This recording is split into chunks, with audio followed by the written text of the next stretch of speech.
I didn't have any sound for a second. I'm so sorry. Good morning. It is August 22nd and it's Tuesday. And let me see who's with us. Kathleen, Victor, Jacob. I owe you a phone call. Eunice, Eugene, Charles, Oscar, Beth. So glad to have you all here for Smart Start. You know, it's a way of starting your day with a piece of art. And good morning, Jill. And kind of moving on with your day, or if you're in the middle of the day, wherever you are in your day, it's just taking a respite and looking at a piece of art. Today's a very special day because today is my husband's birthday. So I want you to show him some love. He is Eugene Fava on this feed, and he's just the greatest guy. And I wanted to show this piece for him and make this show about him. Hi, Maggie. We're just saying how it's my husband Eugene Fava's birthday today. So we have this amazing painting, and I want to tell you a few stories also about Gene, and then you can kind of get to know him and through the art. So Gene grew up in Detroit, and on Saturdays his sister Cheryl, same name I know, would go to her piano lessons. She was a child prodigy, actually. Hi, Don. Nice to see you. Hi, Christy.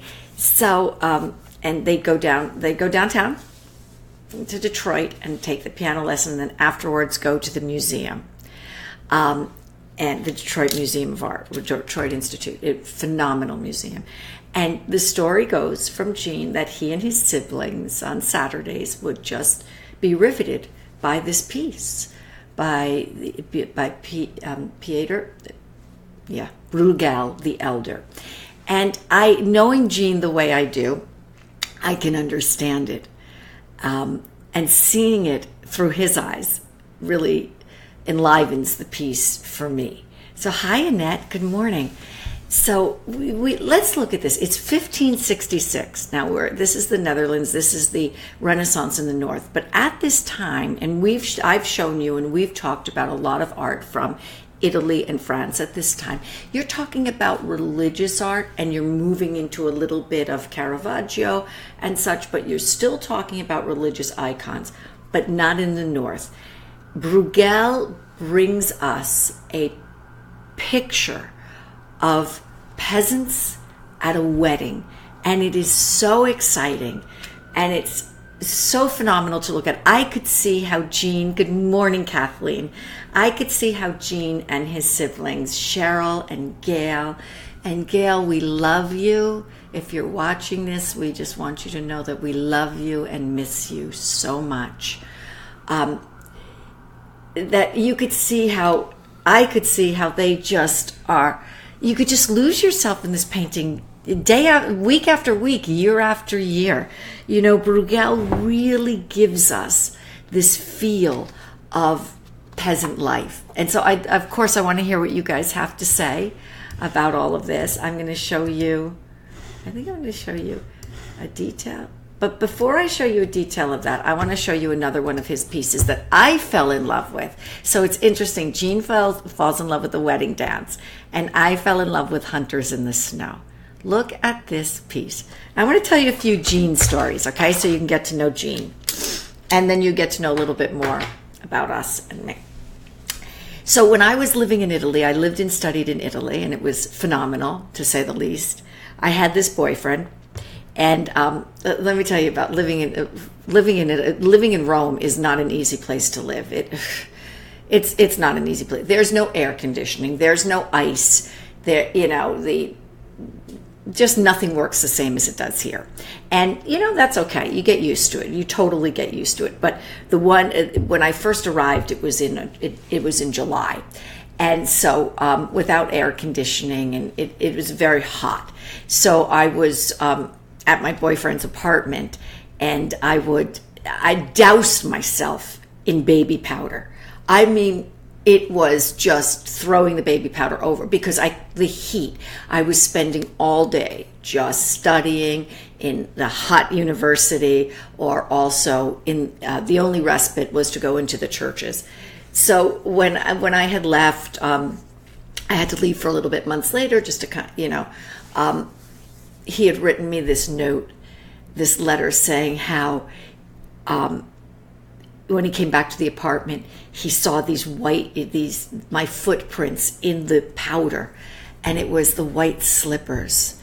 And all he could remember is me as this angel with white slippers. Okay, that was that boyfriend. We break up or whatever, and lo and behold, now we're talking about years later, I meet Jean.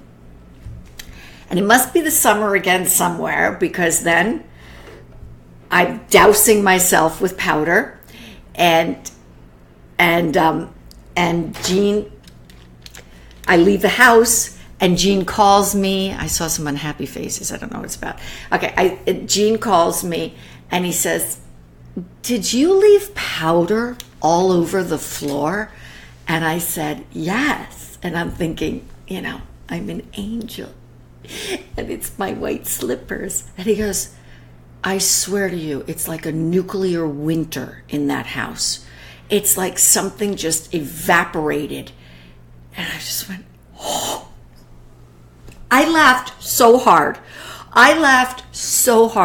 Just the difference of how he saw it and this romantic notion. And he's like, "Can you clean up the floor next time before you leave? Because I'm going to slip and kill myself." And then I married him. Okay, that's my Jean story. Do we like that? Hi, Emily Chateau. Emily Chateau is one of our favorite nieces, Jean's niece. It's Uncle Jean's birthday, Emily. So let me get back to the work. I'm sorry. I just wanted to give you a little Jean story. Yeah, right, Don? I have one more good story I'm going to tell you in a bit. Okay, so look at this piece. So what we have are the hunters coming back. And they didn't have the best hunt. They have this one guy has one like pheasant or something over his back. Their backs are to us, the viewers, and they're looking out to this winter scene. What I love so much about this winter scene is that Bruegel is the master, absolute master, of looking at landscape through the work of the peasants, or the life of the peasants, the joy of the peasants, or what they're doing. So I want to show you look at this. Here's a detail of this. This little piece is in that overall painting. And you see the joy and just the fun and the day-to-day life. Hi, Gwenda. And it's just, it's so beautiful. Just this kind of notion of winter sports and life happening. And this person in the middle is kind of doing a, Olympic kind of thing. I don't, and the couple are playing and kids are lying down. And I think at this time, we're talking about Renaissance, but we're not talking about iconography. We're not talking about the aristocracy. We're not talking about any of that. We're talking about regular people. We're talking about a village with people living and being and doing. I love the fire scene to the left. I just think it's so beautiful. The warming of the fire. Are they going to be cooking something? That looks like there's a little inn there. I just think it's beautiful. And I could see why Jean and his siblings, his sister Cheryl and Gail, I could see why they're so drawn to this painter. So look at this. This is also a detail. This is curling. And interestingly enough, we had spent, we spent a lot of Christmases in Quebec. Jean, William, and I, and it was like a winter wonderland, just so beautiful. But one Christmas, we didn't go to Quebec. We went to, where were the Olympics? Upstate, where the Olympics were. Anyway, I'll think of it. And I tried my hand at curling, and I was like, why would I? Hi, Jill. I couldn't imagine that this was I had watched it on the Olympics and really loved it, but it was so much fun to do. It is so much fun to do. And everyone there said to me, the way you really have to do it is, you have to have a beer in one hand and curling in the other. I didn't. But anyway, you get this sense of the ice. It's so beautiful being on the ice. There's something about the ice it's just, it's kind of, there's this magical quality to it, and the feel of the ball or whatever it is you're using, that disc, and the ice. I was surprisingly good at it. We had a really good time. And it just seeing all of this activity in this painting, and how we all celebrate the winter. And Bruegel, he had done 4 panels, and to kind of usher in each season. And they're really beautiful. This is one of them, showing the winter and then the spring, and the way the peasants and the dance and the wedding, and this beautiful slice of life in the 1500s is just, I think, stunning. Hi, Kathleen. Yeah, it's a beautiful painting. Oh, my mother just joined. Hello, Mom. Good morning. It's your son-in-law's birthday, and we're honoring him today with one of his favorite paintings. So I want to show you another taking off of Jean's The Wedding Dance. This is the Peasant Dance. Look at his spacing. Look at his composition in the way the feet. Look at the feet, the way they're almost touching in the foreground. Then on the left, you have kind of a foot sticking out. You have all of this really interesting geometry going on in all of his work, and it's just there's something so contemporary about that. Oh wait, let's see what Jill says. Oh my God, Jill, it's your son's 18th birthday. Well, happy birthday. Wow, congratulations. Is he going off to college? How exciting. Wow. So let's see what Gwenda. My mom was from Canada, and I had an uncle who was on a curling team, and I thought it was so charming. It is so charming. It is so much fun to curl. I love it. I really want to do it again. So I love this piece. Again, we're talking about the peasants. At this time, we're not seeing that. We're not seeing depictions of that. We are seeing the Madonna and Child. The furthest we're getting away from peasants is kind of Caravaggio's using real people to take a look at the Madonna and Child. We talked about that a week ago. We're still seeing a lot of iconography. So this in Flanders, this Renaissance in the North, it takes a completely different look. And I just think it's stunning, and it really gives us a picture of everyday life. But there's also a little bit of a dark side to that. And I'm going to, not a dark side, but I'm going to read to you. I'm going to go back to the wedding dance. And then I have another good Jean story. And then you're going to really see why I married him. If the nuclear winter didn't do it to you further. Hi, Saeed. How are you? You know what, Stephanie? Hi, Stephanie. The general sizes of the paintings. Oh, God. I don't even think I have that info here. I'll look it up for you, okay? Don wanted to know the general size of the painting, not Stephanie. Sorry, Stephanie. Don, I'm going to give them to you, okay? But Jean, do you remember the general size of the painting? I'm asking Jean on the feed. Okay, so let me read this and we'll get that information for you. The wedding dance, sometimes known as the Dance Village, is from 1566, oil on panel by the Fleming artist Bruegel, and it's now in the Detroit Institute of Fine Arts.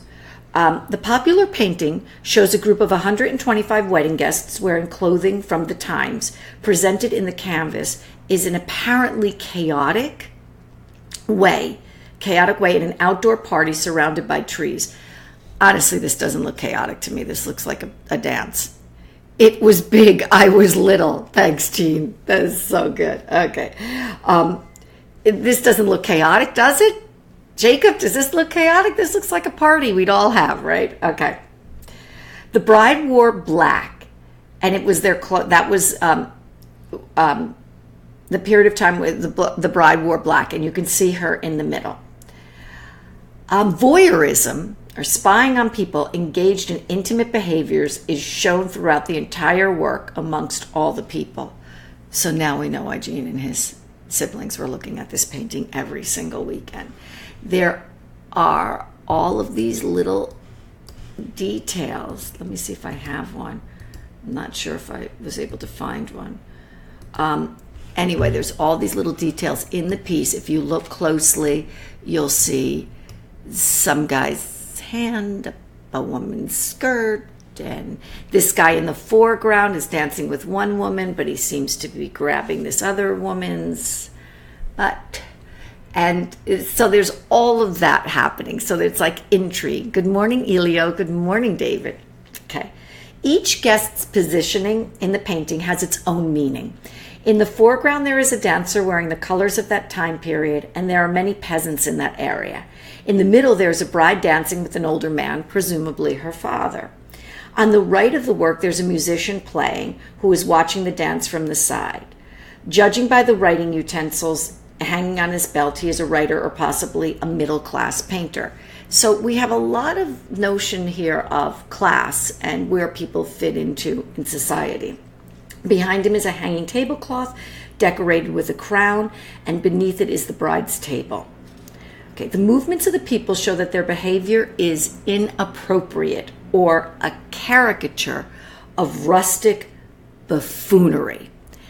That's not my favorite part about this, what they're saying, but this is what the scholarship on this is saying, is that it's almost a way of looking. I'm not sure that Bruegel was doing that. I mean, this was a commissioned piece, but I'm not sure of that. Is this a picture to really show that the peasants have this, the reputation of the peasants as being loose or buffoons or drunk? I'm not sure. And I guess it depends on which eyes you're looking from. If you're looking from our eyes, it certainly looks like a party I would go to. Or I hope I would be invited to anyway. But its representation of fertility and reproduction is presented in a joyful manner. I have to agree with that. I feel like there is so much joy and excitement in this painting, the excitement of marriage and this whole kind of village coming together. The movements of Indeed, the painting reflects a degree of ambiguity. It can be seen as an attack on the stereotypical oversexed behavior of the lower orders, as well as evoking a comical picture. In the 16th century, when this was painted, dance was subject to strict code and regarded by the authorities in the church as a social evil. People could not swing their arms and legs or laugh too loud, as that would be considered a type of rudeness to many people. The painting therefore expresses the peasants' liberation from the stricter limits of the upper classes by failing to adhere to the expected social standards at the time. So this is the scholarship from the Detroit Museum. So I do think that obviously they're correct, right? So we have a social order in which the upper classes in public are not acting like that, but I can assure you they are.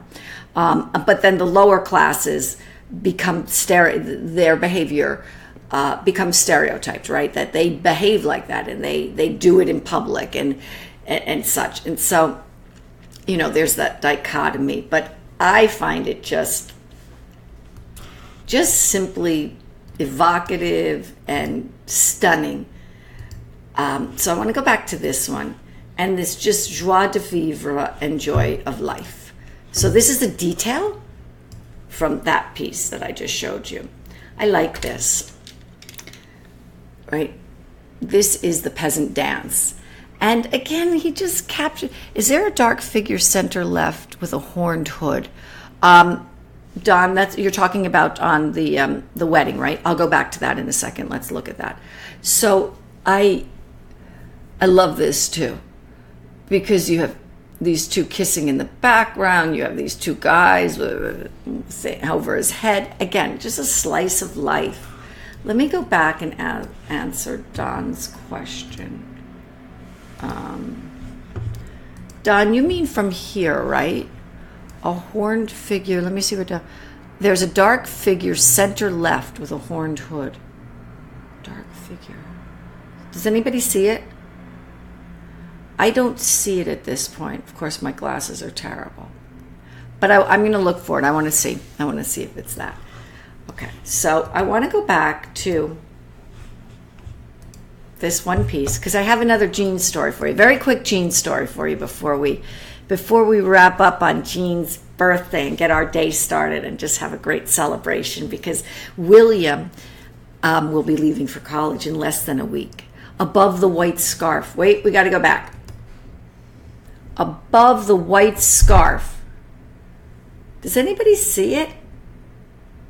I wouldn't be surprised. Don, I can't see it right now with my glasses and looking at this screen, but I'm going to look at it after. But again, I wouldn't be surprised because it could have something to do with the dress of the day. We'll take a look at it. Maggie says the rich colors and the zigzagging shapes just happily lead the viewer through in each of the Bruegel paintings. Maggie, you bring up a really, really good point, and I'm going to post it after in the feed. There's somebody had done, it's actually on YouTube, this look at this painting of Bruegel's paintings geometrically. And you can see all the lines that zigzag and bring you in. So this is a big composition, right? Right here we have a lot of people and we have a lot of things happening. However, every single geometric, the way he does it, the geometry of it, brings you into every little niche to kind of see the activity, to kind of read it, so to speak. Like this, in the foreground, we have these two dancing here, right? And then right behind them, someone dancing. And you have all of this going on, and yet you can see it all, and it brings you in. I absolutely agree with that. So I just, as an anecdote, just want to tell you my favorite Gene story for his birthday. And now you're going to know why I married this guy, if the nuclear winter didn't get you. What do all women do? They get dressed to go out, to go wherever they're going, and it's such a cliche. And we go up to our boyfriends or husbands or whatever, and we say, does this make me look fat? Do these pants make me look fat? I should have known better than to ask Gene that question, because I know him by now, right? But one day I did. And I said, Gene, do these pants make me look fat? And he said, no. Your fat makes you look fat. And then I married him. I'm not kidding. It's my favorite story. Matthew Potiker, hello. Miss you, love you, hope you're well, getting ready to go to college. Matthew interned for me this year, and he did a great job with helping me put Smart Start together. He did our logo. And today's Jean's birthday, Matthew. You know, Kathleen, you bring up a good point. It looks like a green-faced character. You bring up a good point. I think Howells must have looked at Bruegel. He must have seen it, right? Because how could you not? How could this not be your influence if you're Frans Hals, right? And I also think it's part of the culture too, right? It's different than being, the Netherlands is a very, very different place than the so-called Renaissance in the North, very different than the Renaissance in the South, which is Italy and France and such. But yeah, I would have to think so. And so, all right, let's see what Don says. Bruegel, look at Bosch. Possibly, yes, possibly. I moved. Saeed, you're moved. Isn't that story great about the genes? Because here's what I realized when he said your fat makes you look fat. That's the truth. At the time, that was the truth. It's not the pants. Do I want a husband that lies to me? No. And he always promised he would tell me the truth, and I would tell him the truth. And then to have a partner that tells you the truth of who you are or what it is, and not just giving me a pithy comment and lying, and then I can walk away feeling good, and meanwhile I don't look good. I don't look the way I want to look. And so that's why I married, for a lot more reasons than that. So anyway, on this Tuesday, it is sweet, right, Don? Thank you. On this Tuesday, August 22nd, we're less than a week away from taking our son to college. A lot of changes in our lives, a lot going on. In many ways, I need Smart Start more than ever to just fall into that painting and look at it and think about the next stages of my life, of our life, of my son's life. A lot of changes, a lot of excitement. Love being here with you. I was watching an episode of Jim Jeffries. I don't know if you guys know him, this Australian comedian. He's very funny. And he ends his show saying, "We can do better." And I thought that's a really nice way of ending. And I've always ended, when I'm teaching in the museums or whatever with the kids, with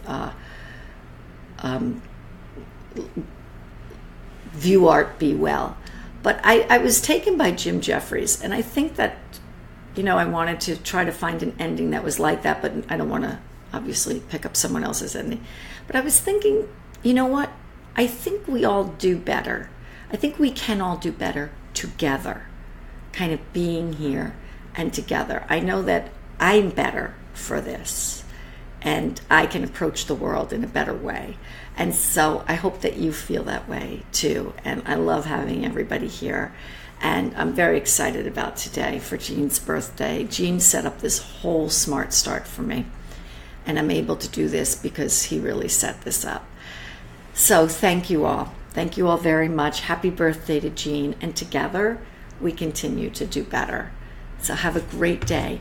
And I will see you tomorrow. Okay. Bye-bye.